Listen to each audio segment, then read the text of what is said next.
আসসালামু আলাইকুম রহমতুল্লাহি ওয়া বারাকাতুহু। বিসমিল্লাহ সালাতু ওয়াসসালামু আলা রাসূলিল্লাহ বাদ। প্রোডাক্টিভ রমাদানে আজকে আমরা আলোচনা করব রমাদানে শিশুরা কিভাবে তাদের সময়গুলো কাটাবে। সুবহানাল্লাহ, আমাদের শিশুদেরকে দ্বীনের তারবিয়া প্রদান করা এটা কিন্তু আমাদের দায়িত্ব। দেখুন, আল্লাহ সুবহানাহু ওয়া তাআলা আমাদেরকে নিষ্পাপ শিশুদের দান করেছেন, এটি আল্লাহর নেয়ামত। আল্লাহ তাআলা বলেছেন, তোমাদের সন্তান এবং তোমাদের সম্পদ এগুলো তোমাদের জন্য জিনা, তোমাদের সন্তান এবং তোমাদের স্ত্রী স্বামীরা তোমাদের জন্য জিনা, তোমাদের সৌন্দর্যের উপকরণ। অতএব সৌন্দর্যের উপকরণ তো আল্লাহর পক্ষ থেকে নেয়ামত। আমাদের সন্তানরা আল্লাহর পক্ষ থেকে নিষ্পাপ আকারে এসে তারা যেন নিষ্পাপ অথবা পাপহীন আকারে যেন তারা বড় হয়ে ওঠে, এই চেতনা তাদের মধ্যে তৈরি করে দেয়া, এই অভ্যাস তাদের মধ্যে তৈরি করে দেওয়া আমাদের দায়িত্ব। এটা পিতা অথবা মাতা হিসাবে আমাদের কাজ। এখন এই যে রমাদান এত বারাকাপূর্ণ একটা সময়, এই বারাকানোর সময়, এই বরকতওয়ালা সময়গুলো তারা কাটাবে কীভাবে? রমাদানের শিশুদের উপর তো রোজা ফরজ না, কিন্তু রাসূল সাল্লাল্লাহু আলাইহি ওয়াসাল্লাম তো এই কথা বলেছেন যে তোমরা তোমাদের সন্তানদেরকে নামাজের ব্যাপারে আদেশ করো যখন তাদের বয়স 7, নামাজের ব্যাপারে শাসন করো যখন তাদের বয়স 10। তখন কিন্তু নামাজ তাদের উপর ফরজ হয়নি। তাহলে কেন এই আদেশ এবং শাসনের কথা আল্লাহ রাসূল বলেছেন সাল্লাল্লাহু আলাইহি ওয়াসাল্লাম? এটি এই জন্য বলেছেন, আপনি হঠাৎ করে কোনো কাজে অভ্যস্ত হয়ে পড়বেন না, আপনি হঠাৎ করে আল্লাহওয়ালা হতে পারবেন না। আমরা শিশুদেরকে ছোট ছোট, অতএব ওরা শিশু, এখন তাদেরকে এই কাজ করার প্রয়োজন নেই।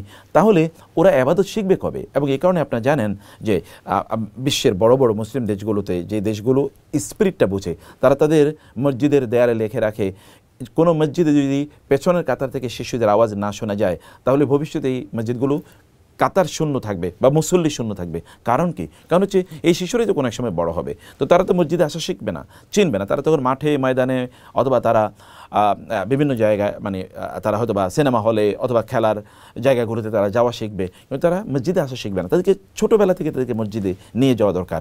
রাসূল সাল্লাল্লাহু আলাইহি ওয়াসাল্লাম মসজিদে, ঈদগাহে তার সাথে নিয়ে যেতেন শিশুদেরকে, অসংখ্য এরকম বর্ণনা আছে।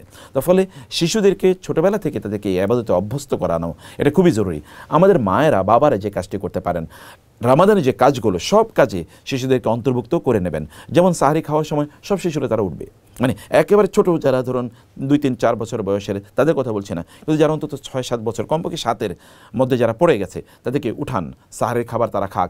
এই সময় তারা আপনাদের সাথে আল্লাহ সুবহানাহু ওয়া তাআলার ইবাদতে তারা জড়িয়ে পড়ুক, তারা সিজদায় লুটিয়ে পড়ুক, তারা আল্লাহর সামনে তারা দাঁড়িয়ে যাক নামাজে, যতটুকু বুঝে।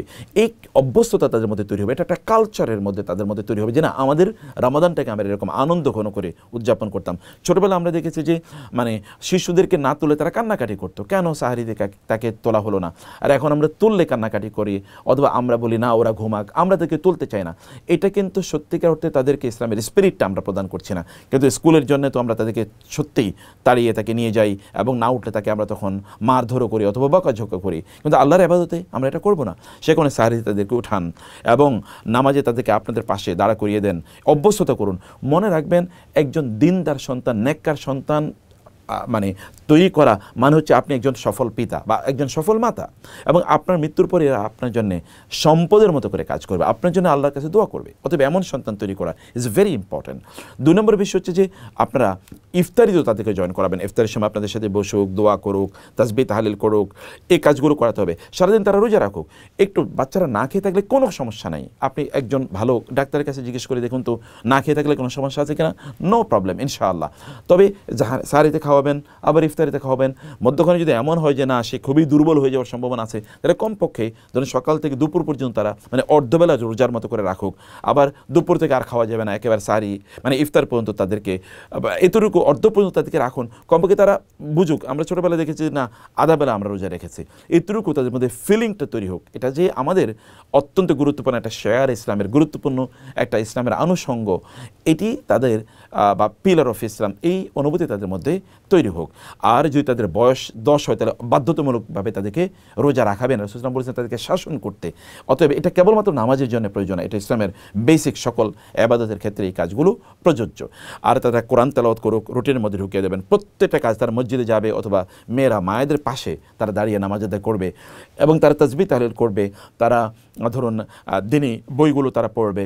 এইভাবে রমাদানে তাদেরকে একটা স্পষ্ট সুন্দর রুটিনের মধ্যে বা সুন্নাহ মোতাবেক তাদেরকে পরিচালনা করার একটা সুন্দর মাওকা কিন্তু আপনারা পেয়ে যান। কারণ এই সময় ধরুন দুষ্টমি অথবা হারাম কাজগুলো বা খারাপ কাজগুলো খুব সিগনিফিক্যান্টলি কমে যায়। ফলে বাচ্চাদেরকে একটা রুটিনের মধ্যে নিয়ে আসা ইজ ভেরি বা সিম্পল, ভেরি পসিবল।